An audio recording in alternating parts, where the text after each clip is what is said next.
Bismillahirrahmanirrahim. Assalamualaikum warahmatullahi wabarakatuh. Alhamdulillahi rabbil alamin wa bihi nasta'inu ala umurid dunya waddin. Wassalatu wassalamu ala sayyidina Muhammadin wa ala alihi wa sahbihi ajma'in. Amma ba'du. Segala puji hanya milik Allah Subhanahu wa ta'ala. Salawat dan salam untuk baginda Rasulullah Muhammad sallallahu alaihi wasallam. Mudah-mudahan pertemuan ini menjadi sebuah wasilah pelantara bagi kita untuk mendapatkan syafaatul uzma di yaumul qiyamah nanti. Amin ya rabbal alamin. Ibu-ibu yang dimuliakan Allah Subhanahu wa taala, segala puji hanya milik Allah, Tuhan yang telah memberikan kita berbagai macam nikmat iman dan Islam, kesempatan untuk bermuajah, berkumpul bersama di dalam majelis yang mulia ini.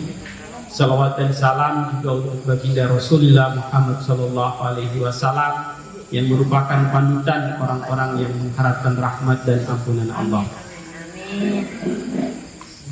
Nah, ibu-ibu yang dimuliakan Allah Subhanahu wa taala, saya ingin mengawali kajian ini dengan mengajak kepada kita untuk sadar dan mau meningkatkan keilmuan kita, sadar tentang ilmu dan mau meningkatkan kemampuan atau pemahaman kita tentang beragama. Kenapa demikian? Karena memang adinu nasihat. Agama itu adalah nasihat. Yang berhak memberikan nasihat keagamaan itu adalah mereka yang memiliki otoritas terhadap pesan-pesan keagamaan itu. Ya tentu mereka para ustadz, para ulama, para kiai yang mereka belajar dalam tentang apa yang kemudian disampaikan. Jangan sampai yang menyampaikan materi-materi dakwah semacam itu yang berkaitan dengan hukum-hukum lalu hanya dilihat, ditonton di YouTube dalam video-video potongan-potongan itu, lalu kemudian tiba-tiba mendadak jadi ustadz dan menyampaikan pesan-pesan agama. Di dalam kitab Tadwirul Qulub, ketika ada sebuah soal, ada pertanyaan, apakah kita boleh membaca Al-Quran, kemudian membaca hadis, lalu kemudian menyimpulkan hukum dari apa yang kita baca dari Al-Quran dan hadis itu? Kata penulis Tadwirul Qulub, beliau mengatakan bahwa tidak boleh.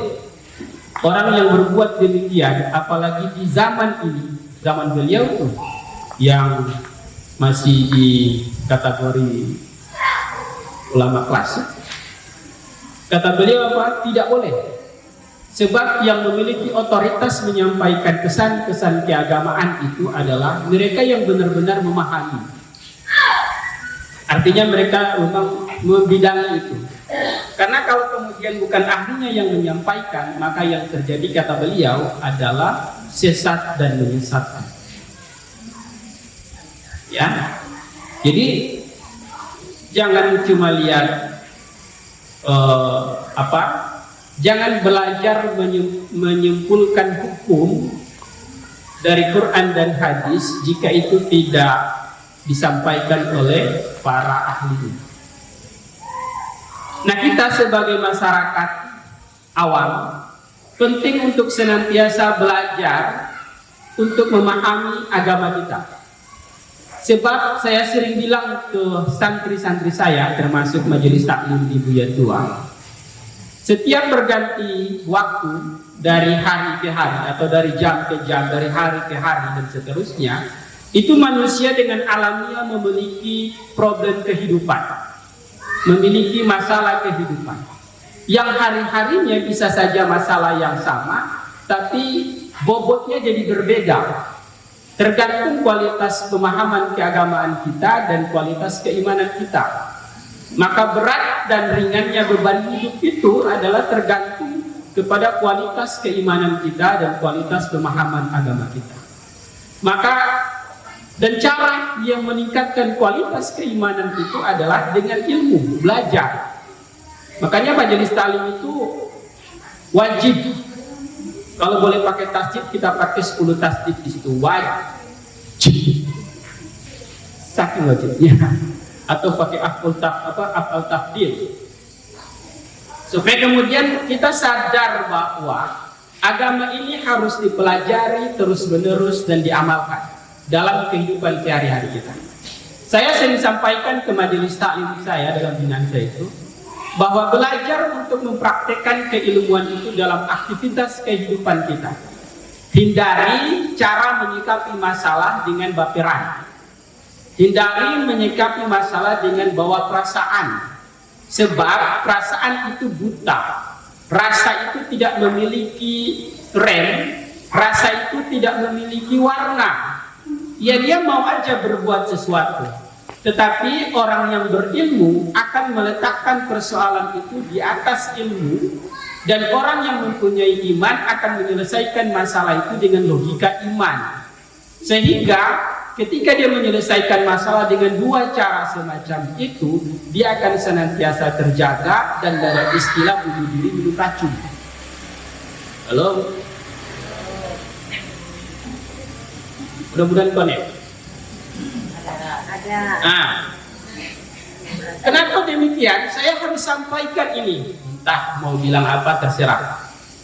Sebab orang yang bodoh itu, mohon maaf, ya sadar aja, punya kewajiban untuk belajar, punya kewajiban untuk belajar. Biar dalam mengatasi masalah itu selalu rasionalitas, punya rasional yang dilandaskan di atas keilmuan itu. Misalnya. Kalau kita dibicarain orang, kan rasanya pengen bicara lagi. Kalau perlu masuk di rumah kubrak. Ya kan, rasa ingin balas dendam itu ada. Atau orang bilang, tak mana lewat di muka rumah. Pasti begitu. Tapi orang yang berilmu akan menyelesaikan masalah itu dengan cara keilmuan itu. Misalnya, logika orang berilmu akan berpikir bahwa dia yang membicarakan keburukan saya tidak akan berkurang kemuliaan saya kalau saya memang toh mulia, ya kan, dan tidak akan tambah hina saya kalau memang saya itu dimuliakan oleh Allah. Itu logika orang berilmu. Tapi logika orang yang bodoh, mohon maaf saya harus ngomong begitu, adalah kejahatan harus dibalas dengan kejahatan yang sama, minimal itu. Walaupun memang agama membolehkan. Agama membolehkan tampar pipi kanan dibalas di pipi kanan dengan tamparan yang sama, boleh. Kalau setumbuh sezalim itu boleh aja. Tapi Rasul memberikan keteladanan bahwa keburukan itu harus dibalas dengan kebaikan, supaya tidak bertambah panjang masalah yang ada. Itu logika orang berilmu. Maka penting kita untuk senantiasa belajar. Apalagi problem rumah tangga itu penting sekali, harus selalu di-upgrade pengetahuan kita serta keimanan kita. Karena kita makin tua, anak makin dewasa, itu bukan pertanda masalah makin selesai, justru makin hari tambah masalah. Kalau ini tidak dihadapi dengan cara-cara cerdas orang yang berilmu, maka akan selalu keliru kita dalam menghadapi masalah. Ya kan? Ketika anak nikah, biasanya orang tua yang awam itu selalu karena atas nama sayang kepada anak perempuannya, intervensi terhadap rumah tangga anak sering terjadi. Akhirnya jika anak punya masalah dalam rumah tangga, bukan selesai masalahnya, tambah masalah dengan itu orang tua. Halo?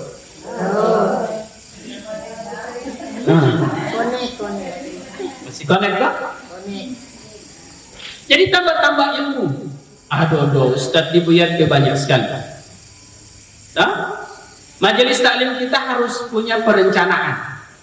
Kalau tidak salah, BKMTes pernah menyampaikan ini harus ada kurikulumnya, supaya kemudian materi yang disampaikan itu tidak diulang dan diulang lagi. Tapi saya suka dengan Buyat Barat, tidak membebani Ustadz dengan menetapkan materinya. Dari kalau mau bikin materi baru, kamu bikin tadi sangat detail Ustaz, ini materinya bingung kita, cuma 5 menit tambah pikir akan kamu suruh bikin materi baru. Ya kira-kira begitu.